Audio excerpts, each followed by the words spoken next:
Кешар қадірлі көрмен, қазіргі заманауи технологиялар энергияны көп қажет еткендіктен энергия көздерін дамыту бүгінгі таңда маңыз тақырыптың бірі.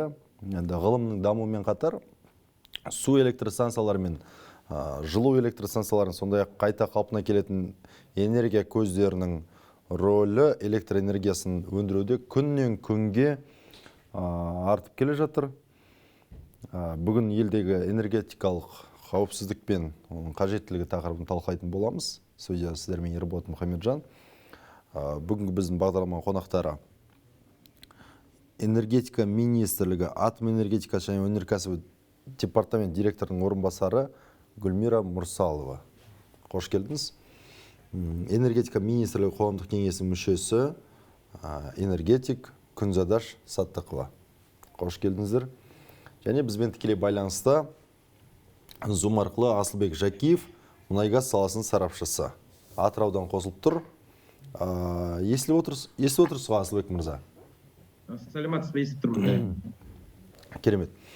Биыл президент энергетикалық қауіпсіздік мәселесін алдағы 5 жылда шешу қажет екенін айтқан болатын. Әрине, қолдан келгенше өз ресурстарымызға арқа сүйеген абзал.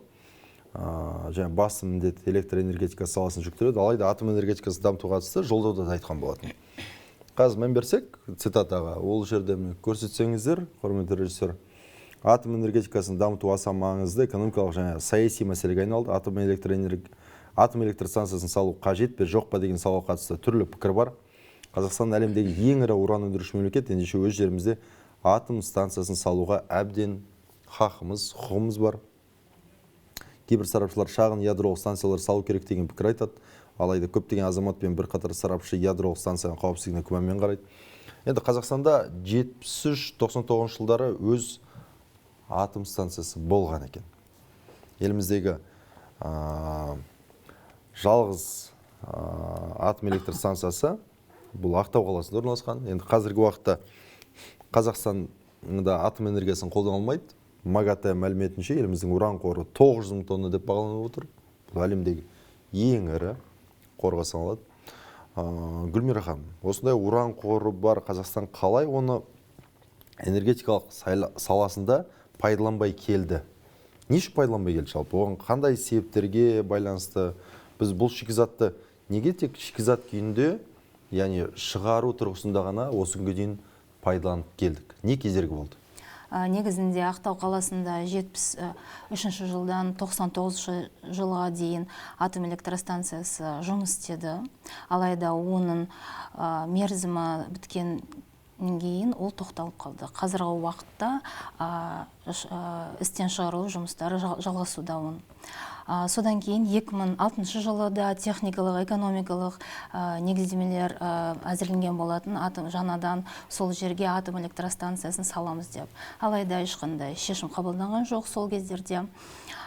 Содан кейін 14 жылдары да сондай көптеген зерттеулер өткізілді, қай жерде атом электростанциясын саламыз деп, кіммен саламыз деп.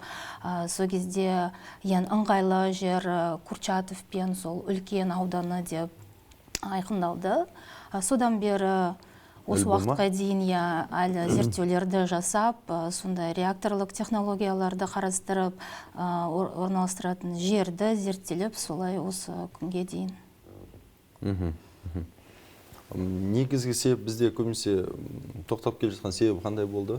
Яғни салыну процесінің әрқашан тежеліп келе жатыр. Негізінде бұл реактор әлемдегі ең бірінші сондай натриймен жұмыс істейтін реактор болған. Совет үкіметі кезінде салынған реактор. Сол кездегі реакторлардың деңгейі аз болатын, жұмыс істейтін мерзімі аз болатын. Жоқ, мен оны Ақтаудағын айтып отырған жоқпын. Біздегі салынбай тежеліп келуін айтам, біздегі басқа атом электростанциялары жаңадан. Негізінде шешім қабылданған жоқ, саламыз деген шешім болған жоқ. Болған жоқ. Болған жоқ. Тек қана зерттеулер өткізіліп, сондай салыстырма жасап, осы жылдары солай салыстырма жасап келе жатырмыз. Мен айтар едім, ол осы сұраққа қосымша өзімнің көзқарасымда. Біздер Совет одағының кезінде барлығымыз параллельно жұмыс істеп келдік, энергосистемаларымыз біріккен бүкіл одақтық энергосистема болды. Сол біздер Россия менен мына Орта Азия мемлекеттерімен екі ортада Қазақстан как бы транзитный пункт сияқты болды. Сол жаңа Қазақстанның энергетикасы ол кезде жақсы дамыды. Көптеген станциялар салынды, көбінесе осы климаттық жағдайға байланысты бізде жылу электр орталықтары көптеп салынды. Сосын біздер өзімізге жетіспейтін электр энергияны Россиядан алып отырдық емін-еркін. Ол кезде бәріміз бір мемлекет болып есептелдік қой. Сосын Өзбекстаннан, Қырғызстаннан алып отырдық мерзіміне байланысты. Сол қажет уақытында. Сосын неде Ташкентте осы Орта Азиядағы мемлекеттердің энергетикасын басқаратын орталық диспетчерский пункт болды. Сол диспетчерский координационный центр дейді, соған бәріміз бағындық, соның несіменен бұйрығымен жұмыс істеп, сондай тиянақты, тиімді, сондай вариантта жұмыс істедік негізінде. Сосын электр энергиясы жеткілікті болып тұрғанда, ол кезде өнеркәсіпте жақсы жұмыс істеп тұрды, барлығында жеткілікті болып, ешқандай тапшылық сезілмеді. Оның үстіне мына батыс өңірдегі біздің облыстар, олар жаңағы аду Средней Волги дейді. Средняя Волга Россияның диспетчерлік управление басқармасына бағынышты болды, оперативтік жұмыс несіменен сол екі ортаны жалғастырып тұрған Балаковская атомный электростанциямен байланысты тұрған жоғарғы кернеулі үлкен жақсы электр желілері салынып, сол жақты қамтамасыз етіп тұрды, толықтай ешқандай ол жақта дефицит сезілмеді. Сосын орталықта да мысалы тәуелді болдық, Ресейдің энергиясы. Тәуелді болғанда, енді бір мемлекет болғасын, енді тәуелді болдық деп айта алмаймыз. Барлығы солай жүйе, солай қалыптасқан, сол кезде, тәуелсіз алған кезде біз тәуелді болдық. Енді тәуелсіздік алған кезде біз тәуелді болдық. Біз тәуелді болып қалдық. Өйткені батыс облыстарымыз біздің бөлек кетті, бөлек қалды. Олар біздің мына біздің өзіміздің Қазақстанның басқа орталықтағы энергосистемалармен байланысы жоқ, әлі күнге дейін байланысы жоқ. Бөлек қалды. Олар әлі күнге дейін сол жаңағы оперативтік жұмыс бабыменен, сол аду Средней Волга менен тікелей жұмыста отыр қазірдің өзінде. Сосын мына орталық солтүстік аймақ, оңтүстік аймақ, орталық Қазақстан энергосистемалары барлығы бірігіп, бір бөлек өз алдына нетті да, сосын мына оңтүстікте электр энергияны тұтыну көлемі өте көп, халықтың саны өте тығыз деген сияқты, сосын электр энергия тұтыну көп болғандықтан, жетіспейтіндіктен Экобастуздың нөмірі бірінші ГРЭС, сосын екінші ГРЭС, сол екі ГРЭСті енді өте үлкен нелер ғой, станциялар ғой, қуаты күшті, жақсы үлкен. Сол станциялардан шыққан электр энергияны сол оңтүстік өңірге тасымалдаймыз деп, север-юг, солтүстік, оңтүстік деген желілерді тұрғызды. Бірінші, екінші, үшінші солай кетті, солаймен осы жақтың энергетикасына көп көңіл бөлініп кетті да, батыстың энергетикасына онша көңіл бөлінбей қалды. Сонымен осындай қазір жағдайда отырмыз. Электр энергиясын батыстағы соңғы уақытта пайда болған мобильный, маневренный, жаңағы тез іске қосылатын, тез уақытта не беретін, электр энергия бере қоятын, жеңіл газбен жұмыс істейтін нелер, станциялар, олар бөлек қалды батыста. Сонымен екі орта байланыссыз қалып, солай қиыншылықтар туындады. Негізінде көптеген жұмыстар жалғасуда, атом электростанциясы. Қалай ол жалғасуда, егер мысалға мықты маман Күнзадаш ханым айтып жатыр. Біз енді бір нәрсені мойындап алайық, мен бұл жерде айыптау емес, мойындап алайық. Біз Ресейге энергозависимымыз, дұрыс қой? Қазіргіде. Солай айта аламыз ба? Енді 2,5 миллиард киловатт сағат энергия сатып алдық осы жылы. Бұл жалпы біздің тұтынатынның қанша проценті? 10-15% кедеті болады. Жоқ, бұлай санағанда 3-4% болып жатыр деймін. Қазір ма? 2,5 миллиард киловатт сағат сатып алды дейді. Батыс? Негізінде нақты айта алмаймын қай жақ сатып алған, иә, ол жалпы сан қайдан сатып алған. Әрине жоспар бар. Көмірмен де жұмыс істейтін станцияларды жаңарту жоспары, жаңартылған энергия көздерін дамыту жоспар бар. Соның ішінде сондай атом электростанциясын саламыз деген жоспар болған, алайда енді референдумге шығарылатын болды осы сұрақ. Референдумның шешімі оң болған жағдайда жалғастырамыз жұмыстарды. Біраз мәселені шешу үшін негізі негізінде мен бір үлкен маманның пікірін естідім де, осы атом кезінде Казатомпром басшылығында болған, бізге біреу емес бірнеше керек дейді да. Иә.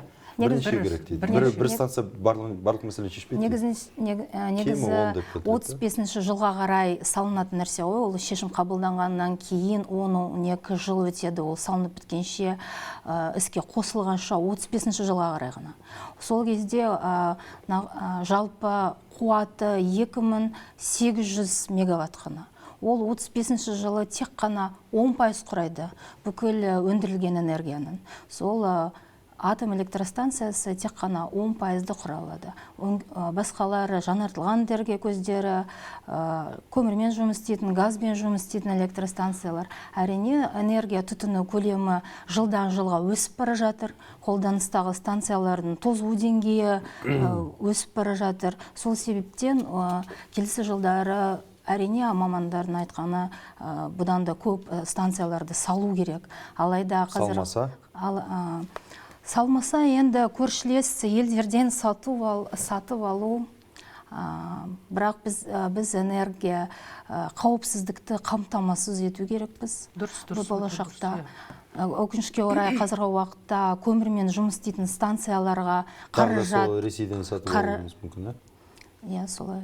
Қазірде Ресейден көбіне алып отырмыз ғой, өткен электр энергияны енді қазір кезде электр энергиясының жеткіліксіздігі бір сезіледі ма? Мысалы, алдағы уақыттағы энергетикалық саласында бір болжамдарды айта аласыз ба? Бізде осындай проблемалар орын алуы мүмкін деп. Себебі жаңа әріптесіміз Гүлмира ханым айтып жатыр, бізде тіпті 2035 жылы салынса да ол 10% ғана шешу мүмкін, және қажеттілік бізде арта береді.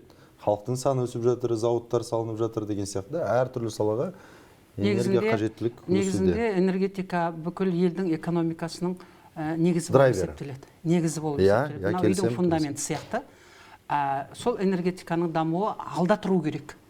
Энергетика опережающими темпами деген алда барлық басқа салаларға қарағанда энергетика алда тұру керек. Оның несі дамуы.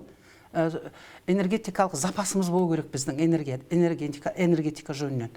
Сосын барып қана біз қалған өнеркәсіпті, қалған қал шаруашылығының қалған салаларын мысалы дамытуға не боламыз, сенімді боламыз да.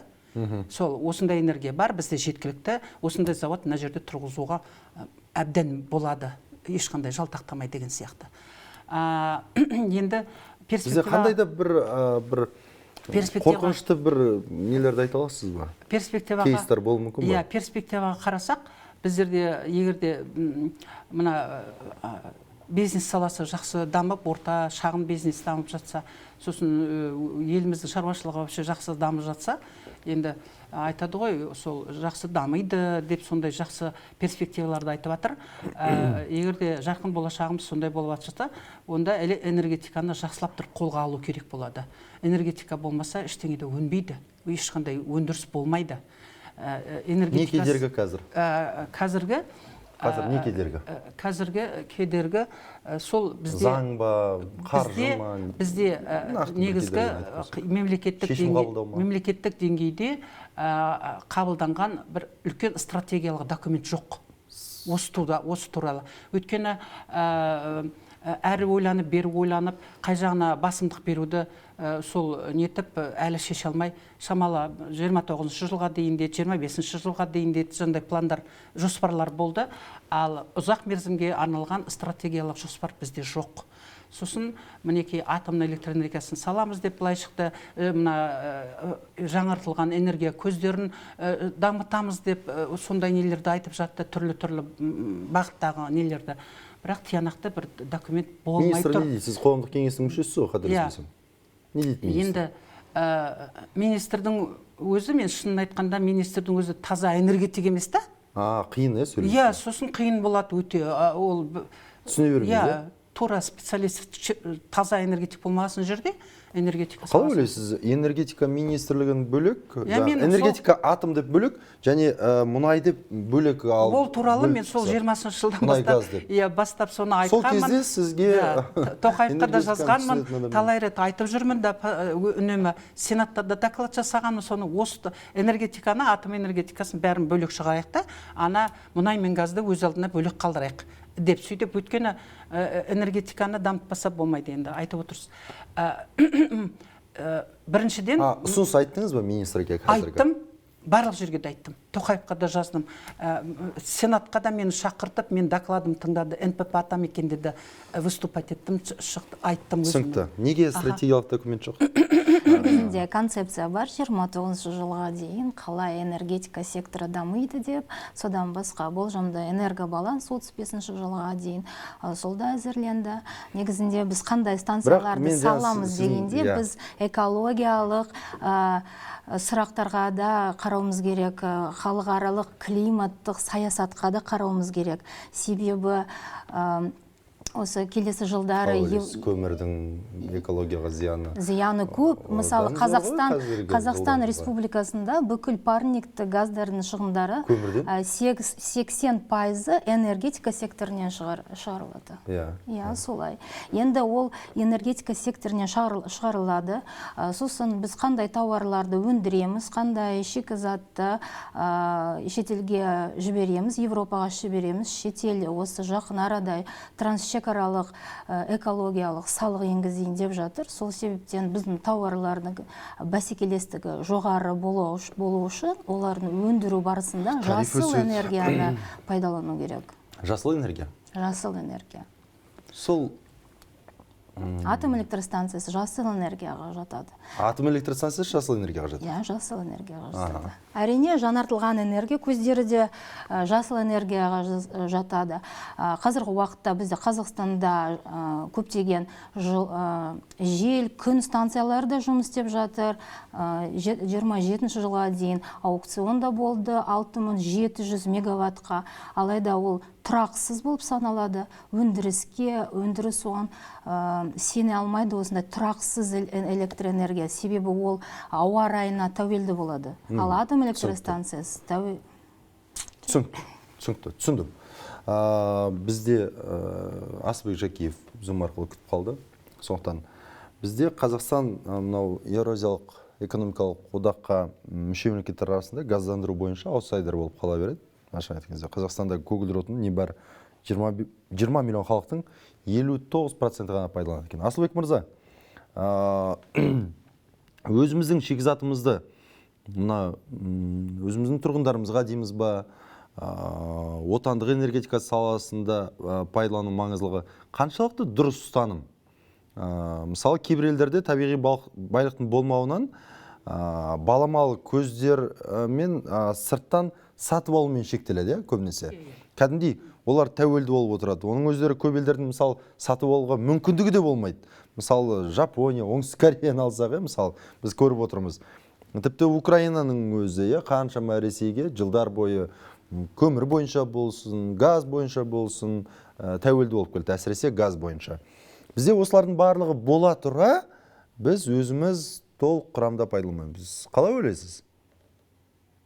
Сұрағыңызға рахмет. Енді менің әріптестерім осы жақсы айтып жатырмын, тыңдап жатырмын. Жалпы мынау электроэнергетика саласы бәрімізге ортақ, көптеген мәселелер бар, проблемалар бар.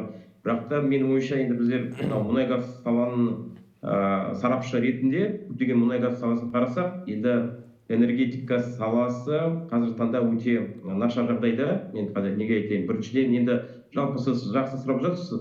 Мәселе неде? Менің ойымша мәселе осы алыс қашықтық, Қазақстанның территориясы, үлкен территориясы. Енді негізгі тұтынушылар ол оңтүстік болсын ба, орталық Қазақстанда орналасқан, ал енді шикізат, яғни ол газ ғой, ол батыс облыстарында орналасқан. Сондықтан, мысалы, тек қана газ құбырды неше жыл бойы үкімет талқылап жатыр ғой, газ құбырына ол солтүстік Қазақстанға дейін кеңейту керек. Бірақ та менің ойымша ол өте қымбат, миллиарддап доллар керек, оны үкіметтің де жағдайда ондай жоқ. Сондықтан не істеуге болады? Біріншіден, енді қазір қараңыз, жалпы газдың саласын айтсақ, өзімізде жалпы мынау Қазақстан тұтынушыларына газ жетпейді, иә? Ал енді бір Құдайға рахмет, жалпы мынау бірнеше мысалы әріптестерім айтып жатыр, кешеде сөйлестім, ал осы ана голландский болезнь бар ғой, мұнай газының Қазақстанда көптеген халық жақсы көрмейді. Бірақ та менің ойымша, енді біз статистиканы алсақ, жыл сайын бойы Қазақстан сол батыс мемлекеттеріне негізінде ең премиальный нарық ол Европа одақ нарығына, сондықтан 90% мұнайымызды сол Европаға жіберіп жатыр. Сол қанша қаражат келіп жатыр. Сол соңғы 10 жылдың ішінде мысалы қанша модернизация жасады, жолдарды жасады, тағы да басқа. Енді жақсы нәрсені айтуға болады ғой. Бірақ соңғы жылдардың мынау яғни автокөліктің саны өсіп жатыр, тағы да басқа халықтың саны өсіп жатыр, газ жетпей жатыр. Мысалы соңғы жылы Қазақстанда 53 миллиард кубометр газды өндірген Қазақстан. Соның 35-і қайта анау мұнайшылар біледі, резервуарға қайта сол жердің астында мұнайшылар айдаған. Бұл негізінде бұл Теңізшевройл, Қашаған және Қарачаннан кейін ірі кен орындарында. Иә. Ал енді үкімет мысалы энергетика министрі 2050 жылға дейін осындай бағыт қойып жатыр, тіпті бүкіл энергетика генерацияны 30%-ға дейін осы газға айналдыру. Бірақ та газ жетпей жатыр. Сондықтан менің ойымша керісінше газ бізде дефицит па? Қазірден да газ біздерге дефицит, газ жетпей жатыр. Ал енді 21 жылдың қаңтары біз сыртқа шығарамыз ба газды? Кешірім сұрайын? Біз газ сыртқа сатамыз ғой? Газға сыртқа сатамыз, бірақ та неге дефицит? Осы жылдан бастап үкімет талап қойып жатыр, бұл газды экспортты қою, сол экспортты тоқтату. Неге десеңіз, өзімізге газ жетпей жатыр. Сондықтан не істеуге болады? Ал енді менің ойымша, менің әріптестерім айтып жатыр, жасыл энергетика өте орынды, өте маңызды. Сол оңтүстік аймақтарына, солтүстік аймақтарына, шығыс аймақтарына сол жасыл энергетика дамыту. Біз бір нәрсе айтпайтын, Қазақстанда бір жақсы стратегия, үлкен ірі трансұлттық компаниялар, итальяндық Eni мысалы, англо-голландық Shell және де мынау Total компания, француз гиганты, энергия гиганты Қазақстанда жасыл энергетика, мысалы ветровая энергетика дейді, сол нелерді салып жатыр.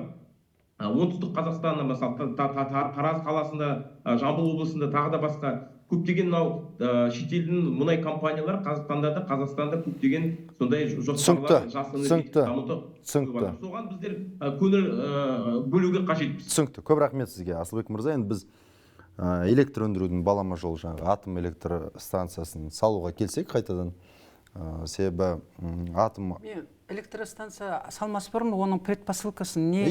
Сұрайым. Соны айтып жіберуге болады. Электр энергиясын алдырған бұл. Неге олай шешім қабылданды, қазіргі уақытта қабылданып отыр деген сияқты. Бір кішігірім халыққа түсіндіріп кетсек. Атом энергия станциясы деген не үшін оны қауіпті деп есептейді, немесе оның қандай бізге энергетика саласында қандай мүмкіндік береді?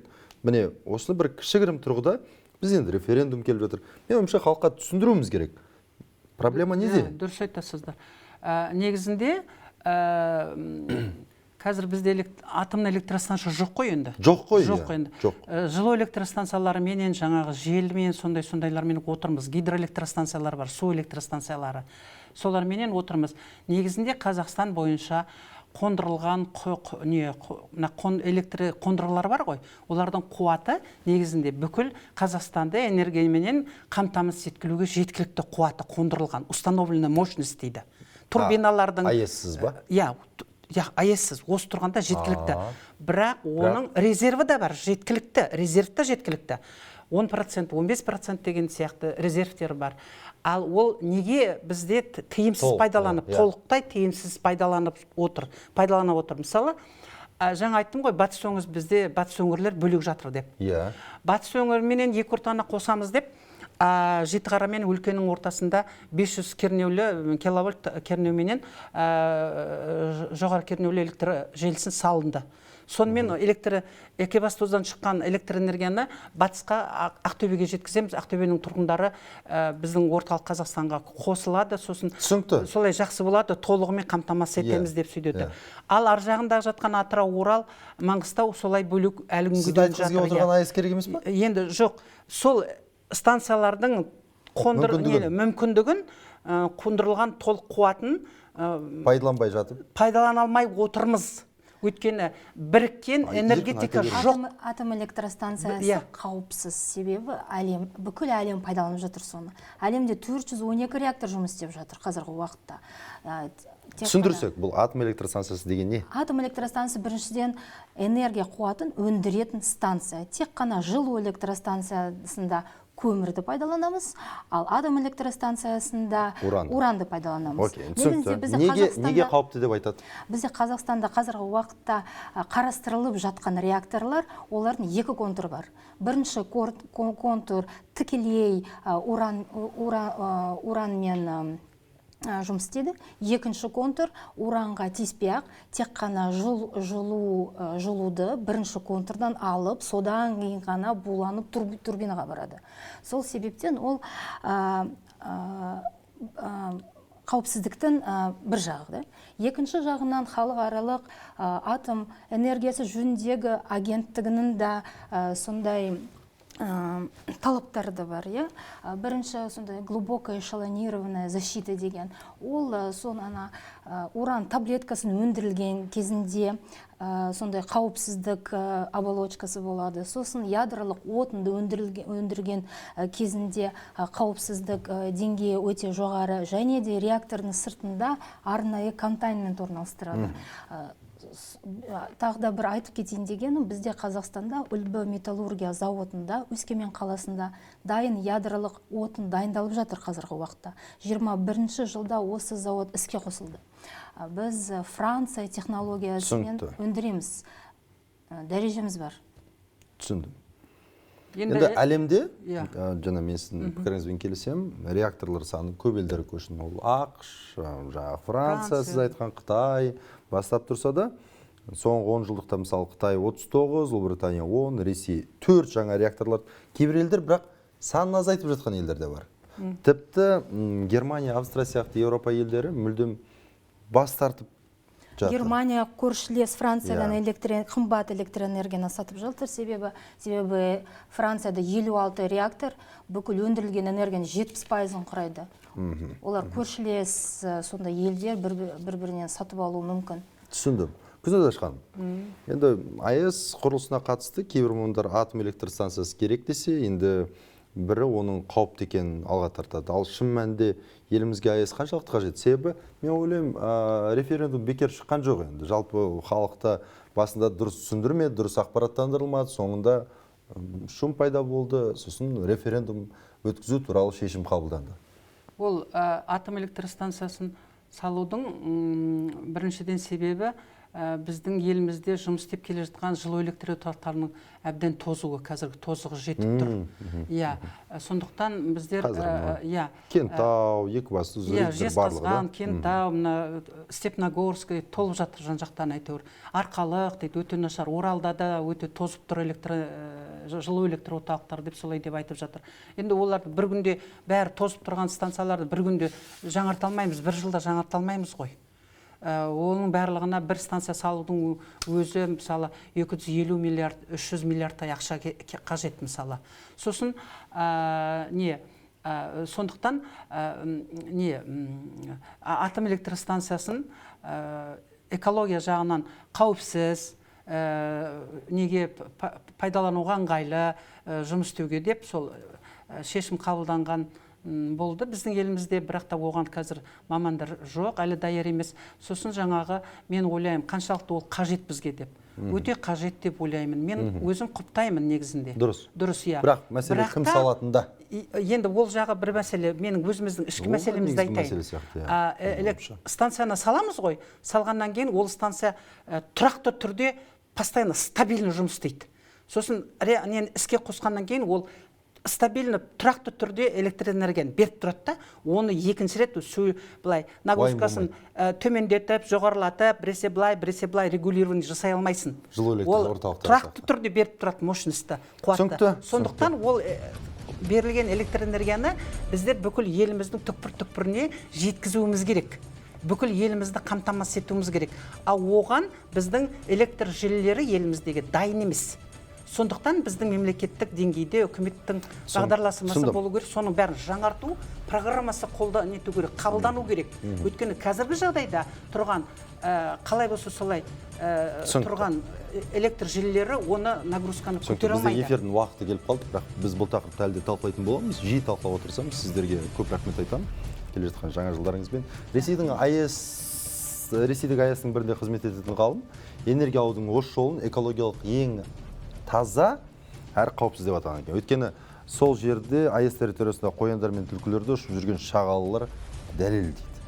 Мен ойымша, сондықтан мәселе оның біз салуына қатысты талқылау болмау керек сияқты. Мен ойымша, кім салады деген талқылау ол көбірек дұрыс шешімді әкелетін сияқты. Сондықтан Франция. Жоқ, меніңше Россия салған дұрыс сияқты. Қытай. Жоқ.